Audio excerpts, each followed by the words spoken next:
You are a rascal, but I forgive you if you do it to get your bread.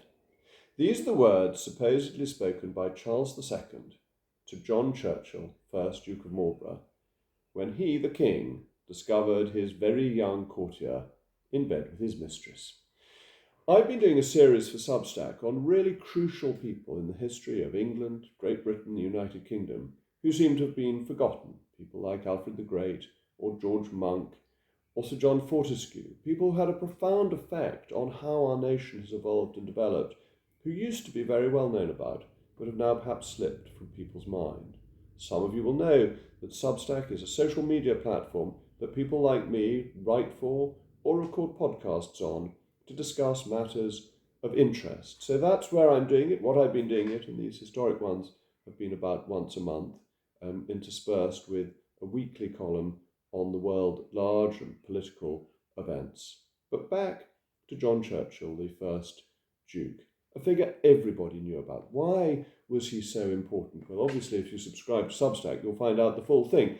But, in brief, he is there supporting Charles II as a young courtier. He then becomes James II's senior military figure.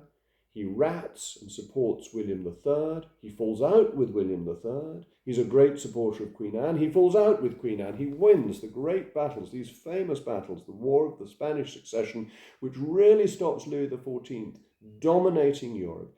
It's as important as the victory against Napoleon, the victory against the Kaiser, and the victory against Hitler, and indeed, going slightly earlier, the Armada. Every time England, Great Britain, stopping a major continental power, taking everything. Marlborough is the key figure in the early 18th century. And what are the victories that we would all have known off by heart, and the dates, only 30 or 40 years ago? So Blenheim, 1704, Ramillies, 1706, Oudenarde, 1708, Malplaquet, 1709.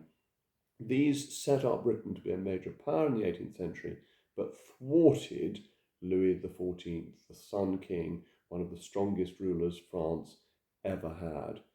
He built Blenheim, for which he is now probably best remembered. I have a nasty feeling more people now know about the golden loo that was stolen from Blenheim Palace a few years ago than know about the victories of this important figure, fundamental to the constitutional settlement that came with William III, that is to say, the Bill of Rights and the Glorious Revolution.